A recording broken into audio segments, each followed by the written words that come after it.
Ladies and gentlemen, today is January 20th, 2018, and this is the KNKL Show, episode 362, where we learn to be better artists. My name is Kienan Lafferty, and I'd like to welcome you to another show. Today, we are going to be doing an episode on motion comics. More importantly, the one that I just created for Wave Dash. Well, I didn't create it myself.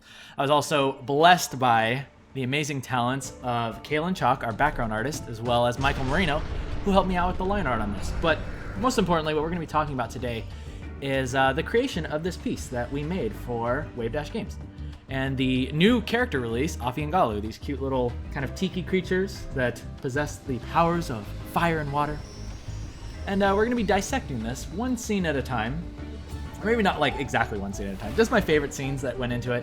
I'll give you a general idea of what went into making this and how you guys can do it yourself. And and for those of you who want to see this, of course, without commentary and without me blabbing over top of it, please click up here to go see the actual trailer. Let's go ahead and get into that. By the way, yes, the game is in closed beta right now, so if you're interested in signing up, hey, look at that shameless plug right at the end. Oh, it's so nice that it's right there. Yeah, icons.gg. Sign up and play my game. Really appreciate it, guys. And go check out the video, place your comments there. But let's talk about process, okay? Because that's what we do here. So the first question that I'm sure is on many of your minds is why make a trailer? Why make a motion comic trailer? And that idea, or that question, has kept me up many a night. It's kept me up many a night. In fact, it's very fitting that I say that because when I first laid together this first storyboard, it was actually an inspiration that came to me in the middle of the night. And I actually did not sleep the entire evening. I think I went to bed at like midnight. I had the inspiration at like maybe 2 in the morning, and then I just stayed up working on this until 6 o'clock. And I actually have an earlier cut, which is I don't even know what I'm trying to say. Up until now, it has not been released, but I'll be showing you guys that in just a moment. So let's go ahead and go through this. Let's go through this very beginning part.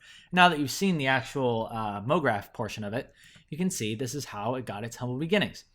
So I got up and I started just sketching. This is just me drawing with pen on top of regular old printer paper. This idea. It was going to show our logo with the flowers. This idea was brought up to us by our art director, Josh Singh, at the time. He said it should have our logo with the flowers of the characters kind of opening. And that was actually going to be one of the original treatments. We were just going to have that opening with the logo, and then it was going to go straight into gameplay. But I really felt like up until this point, and you can just kind of follow along here. I'm sure you can tell what's going on. The explosion, that's my volcano exploding in the background. If you couldn't tell, it's very amazing. See, look at this, and look at these amazing like kind of transition shots. It fades to the eyes, and then a black title appears. And the original storyboard ended up being a little bit different from what the final ended up turning out to be, which I'm actually really happy with.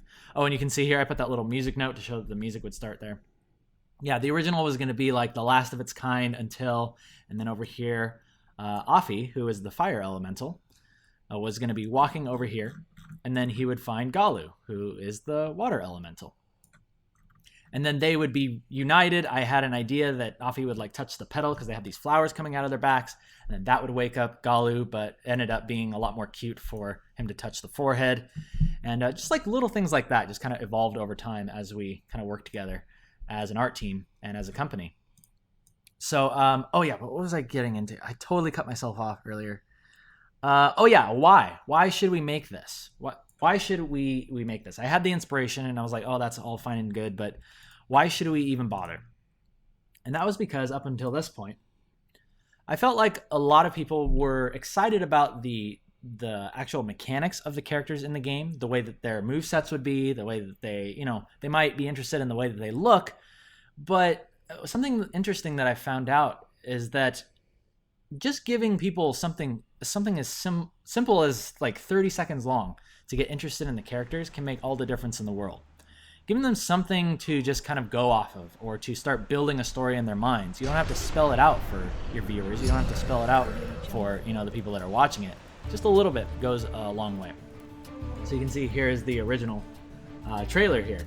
And it should be playing the music and stuff, so you should be able to hear that in the background. And then we're going to go into, next here, we're going to go into why Parallax. Why Parallax as opposed to an actual 2D animation where you draw every single frame 24 times. And I'm sure you can already figure out the reason for that. That is because I actually wanted to retain my sanity while I was working on this, and I didn't want to animate the entire thing. And parallax, which is a fancy way of saying, hey, here's layers that will kind of parallax over each other. That's what you can see that's happening in here. All of these layers, if you notice, like in that first shot, in the very beginning, that black and white one that I did, there was no parallaxing because I just didn't really want to bother with it right then. And this is something that I just really wanted to get a proof of concept out. But you can see in all these later scenes, everything is parallaxing over top of one another, giving it a bit of almost like a 3D feeling. And this, of course, is a much simpler way to do things. It gives you that sense of depth. It gives you that sense of like that the world is more alive than if it's just a panning still shot. And then on top of that, we started adding in little effects and little things like the animation on Galu when she wakes up. See there with the light kind of coming on. And I was really happy with all that stuff as it came together. It wasn't originally planned to be that way. We kind of ended up adding a lot more things. Another effect that we ended up adding in was this trail, this green trail that comes out of Afi's chest that kind of guides him to where he wants to go or where he's trying to get to. But yeah, that reveal of that, all those things were just kind of added in as we found easy ways to do them. And speaking of easy ways, let's talk about the most important thing, and that is being resourceful when you choose to do something like this, okay? Oh yeah, and for those of you who are looking at this and saying, oh, I want to be able to do something like that. I want to be able to make parallax animations. I can create layers and have them parallax over each other. You'll have to know that the software that I used was Adobe After Effects. And the plugin that I used, there's actually a plugin that allows you to make this a lot easier. And that is a plugin that's called Parallax. Now, this is an amazing plugin that was made by the genius man, and it's available for just about $20 on the Envato market. And this is what I did. I just downloaded this plugin, and what it does is that it takes in fact, this is a great way to launch into Photoshop. This is a great way to launch into Photoshop, and let's talk about parallaxing and setting up things to be used in Parallax. It's not super important that you understand that just yet. You can go on and learn more about Parallax easily. Just I'm sure you saw the link. You can go on Envato Market and check it out. But the most important thing, whether you choose to use a plugin, because you can also do this manually, and I have done it manually before, but the plugin just makes it so much easier because it has really cool effects like the blur and the depth of field and stuff like that. But regardless, the most important thing that you need to know when you want to create a parallax or a motion comic is that you need to start thinking in terms of layers and depth. So right here, you can see that we can click off each of these layers, or actually, rather than clicking them off, I'm going to just move them around one at a time. Here's the Afi animation layers. We can go ahead and get rid of that because I want to focus on Kalen's awesome backgrounds. By the way, all of the artists that I'm featuring here, obviously, this is not my art. This is the background artwork of Kalen Chalk, who I'm going to put a link to his profile in the description. You should definitely check out his work. Amazing person. Amazing man. I'm so happy that I get to work with him. And yeah, he really killed it with these backgrounds. So Kalen put together these amazing backgrounds that you can parallax and see how there's extra. See how I can kind of pull this layer up and there's extra of this. There's extra pixels. There's extra pixels that allow you to move these things around in a parallax fashion, whether you're moving up and down or whether you are parallaxing side to side. You can see here, there's that, and more importantly, here's another thing that really helped us to sell the illusion that the world is more real, and that is these light layers. So this background has a scene where it transitions between the volcano being dormant. You can see here it has this transition of the volcano being dormant to the part where it erupts. But you'll notice that when it erupts, there's a lot that actually changes with the background. The clouds get pushed upwards. All of the light from the lava is affecting all of the leaves and the ground around it. You can see just by clicking between these two, like here to here, here to here. And that all had to be accounted for by Kalen as he was putting the stuff together. So, like I said, he did an amazing job. And that is probably one of the most important things that I would say that I learned while I was doing this, is that make sure that if you want your world to feel more realistic, make sure that your characters, if there's anything happening that's special about the lighting, make sure that that lighting is also affecting your character and the world around it, or the objects around it.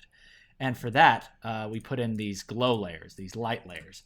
Now, there's a couple ways that you can get this effect in After Effects. And for those of you who are curious about working in After Effects, I don't know if I'm really comfortable with giving an exact tutorial on it, but I can give you the tip of just like all we're doing is we're switching between one asset. So here's the leaves that are not lit. You can see in the layers down here. And then here are the leaves that are lit. And we're just kind of switching that on just one frame. In fact, in the, whoops, sorry about that.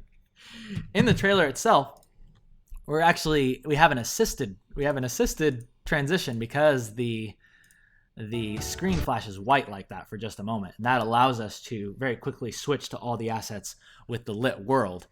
And later on down the line, there are other things that we do, like this animation of Galu waking up. You can see here that there's no transition, but it's actually just one frame going to the next.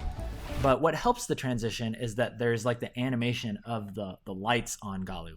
And also, speaking of light that affects your characters, do you notice how the light goes on to Afi's face over here on the left side? Watch as she wakes up. See how that actually changes the lighting of the piece? So little things like that will help your piece or your parallax animation, whatever you want to call it, to feel more authentic. It will engage your audience, hopefully on a subliminal level, and they won't notice it until you look closely at it, but it'll make them feel like, oh wow, this is like actually happening. These characters are actually interacting. That stuff is really fun to do. So let's go ahead and move on to another scene. Let's move on to this one, because this one's a little bit more simple, and it will also help to show a bit more of how we set this up. A bit more of how we set this up here with this scene. So here's our foreground parallax, right? And then we have our midground here. But yeah, look at that. I can just move it away. This is what's behind it. There's nothing behind it, just the other layers to be interacted with.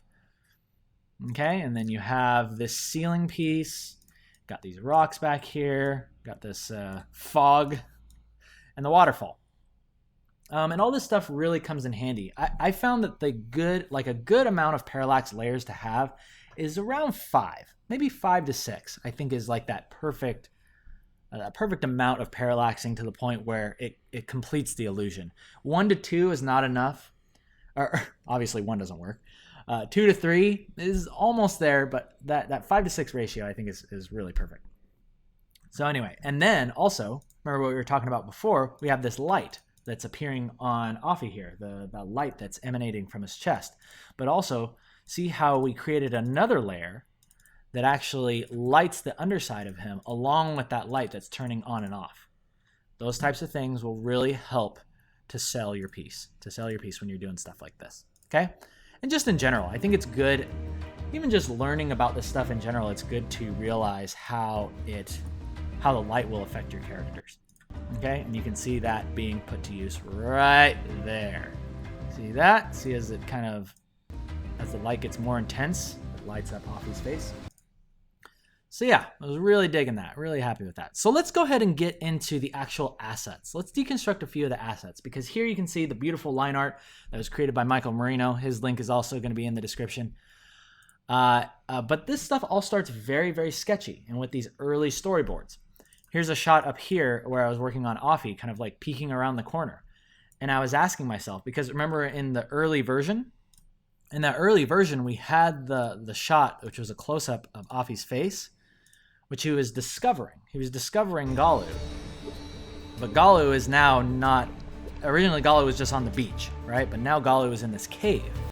And we wanted to have... We were constrained with time. We were constrained with time because of the music.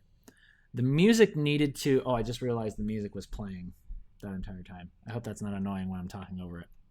I think I made it quiet enough so it's not too annoying, but regardless, it should be fine. Maybe I'll just mute it from here on out. Mute it. Okay, there we go. So anyway, yeah. So we needed that shot of the really cool water temple that Afi finds Galu in. And so because of that, we needed to cut some scenes. We needed to cut a scene out. And what we decided to cut out was this shot of Afi's face. It was this one, this close-up of Afi's face. And the reason why we decided to cut it was because earlier in the scene now, we also added a scene. We added a scene, and that was the one right after this. So this one here where Afi's walking along the beach, see how we don't see his face yet? We haven't seen him very close up yet. We have the kind of like mysterious opening where he wakes up, but we still haven't had enough time to get to know him. Whereas in the second one, in the final version, we start off with this shot. We start off with the shot of Afi close up. So that really helps us, or basically that filled the role of the scene that was later on where we see Afi's face close up. So that allowed us to get rid of that scene and instead swap it out for this one, which is the water temple reveal. And that was really, really important. I really wanted to show that. So let's go ahead and talk about the water temple. Here you can see the water temple actual setup here. You can see how far off a lot of these assets are sticking off. And that's because in this scene, I wanted to have the waterfalls actually moving. I wanted it to look like the water was actually falling down. And so because of that, I needed to create an asset that it stuck up way off the canvas, so that way there could be a little bit of movement in there. A little bit of movement. It's actually very, very subtle if you see it in the final cut. But I think that it's really nice. It's another one of those things another thing that I noticed while I was working on motion graphics and paying attention to like animation and sound design in general. I've noticed that oftentimes your job is complete. It's so weird that you can say that your job is complete when nobody notices it anymore. When everything just like gels together so perfectly that it almost disappears. And that was constantly the feeling that I was looking for. Or I was trying my best to like look at this and I'm like, is this filling its purpose but not taking too much attention?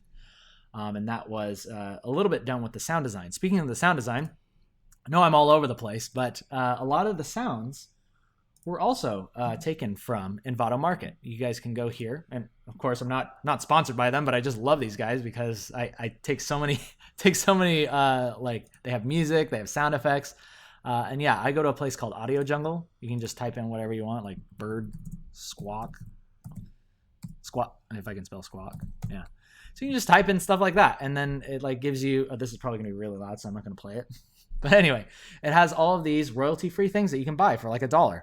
And a lot of the sound effects that I used in this trailer were from Audio Jungle. So again, not worrying. I wasn't the Foley artist. I wasn't in there like making sounds or like going to a waterfall and placing a microphone up to it. No, it's just like I just spent $1 online. I just got that stuff. Someone's already done it. Slap it in the trailer and get it over with, right? Because we're all about efficiency. We got to work with the scrappy team that we have. You know, Wave Dash Games is just, I think there's only about like 20, maybe 30 of us. It's a small little scrappy team, but I really like it a lot. I like being able to wear a bunch of different hats as an artist and being able to play around with or being able to actually like offer up ideas like, hey guys, what if we actually did like a motion comic on this? Here's a quick idea that I had. Here's a quick thing. In fact, this was actually what I showed. This was the proof of concept when I first showed it to the team. It was this. I was like, what if we show this as a prelude to the gaming or to the gameplay? And being able to offer up ideas like that and saying that you're willing to take it on, as well as getting lucky enough to like work with people that can help you, it's really awesome. And I was really very happy with how this turned out. So anyway, let me make sure that I'm not skipping over anything. We did the plugins, Audio Jungle, early concepts, artisan links, how to Parallax. We talked about After Effects. The last thing that I want to talk about is... let's talk about, like, I want to show you guys a couple of these in progress shots, in progress assets rather. So you can see here that this is the final asset that went into the trailer, but this is kind of how it starts. It starts a lot more rough. This is what I would send over to Michael Marino before he would give me this amazing line art. This is what I love about Michael Marino, by the way. He actually like, he takes this, like, look at this. Look at how like rough and like sketchy this plating is on his chest and like the shoulders. And what Marino does is he goes in there and he actually like figures out how this would work like geometrically, and it actually, he gives it space so that way it could actually like move and like articulate themselves. It's like, I love that he is so good with that. I love that he's so good with that. So thank you, Marino, for being amazing and making my early sketches look fan-freaking-tastic. So anyway, that was the beginning of that. Moving on to the next shots, you can see here, this was the early version of Offie waking up as well as asleep, and here are the cleaned up versions. I at first wasn't completely sold on needing to clean up the assets to this level, but once I saw the work that Marino did on the lines and realizing how much more of a crisp quality that was going to give to our trailer, I realized that that was exactly what we needed. But what actually helps, during these times of making these early sketches, I'm sure you can tell what shot this is from. What helps here is that it allows me to figure out colors. I'll very quickly start playing around with colors and figuring out how this is going to look in a semi-final state. In fact, speaking of that, on one of these final shots here, was it this one? Oh yeah, this one here. Speaking of playing around with colors, oftentimes what I'll do is I'll take some screenshots of the backgrounds that are going to be used in the shot, and then I'll start mocking up the characters as well as their colors right on top of the background to make sure that their silhouettes are still popping out, to make sure that they're not getting lost completely, or areas that I want to sort of blend into the background, like you can see down here on Offie's chest. I want to keep those values closer to the background, so that way you're pulled more. Your attention is pulled more to the high contrast areas of the piece, as well as making sure that there's a nice balance of, warm and cools, and overall just making a pleasing palette to look at. So that was actually a lot harder than I thought it was going to be to talk about, but I hope that helps you guys out. I hope that gives you a little bit of insight into creating something like this. I might want to do, I've never done a tutorial on After Effects before. But perhaps in the future we can break something like this down and we can talk about making a motion comic or making a parallax comic. I don't know exactly what to call it. I call it motion comic because it's basically, actually motion comic gets it across real nicely. But perhaps in the future we can talk about creating the assets and then actually going into After Effects and playing around with the plugin that I recommended, but then also teaching you guys how to do it manually. In fact, preferably manually, because I try to always go for the I go for the cheap approach first, and then I'll probably do like a supplementary tutorial later on, hey, if you want to check out this plugin. I rarely ever recommend plugins because I know that you guys are just getting started and investing, $20, $30 in a piece or just for an experiment is oftentimes a little bit much to ask.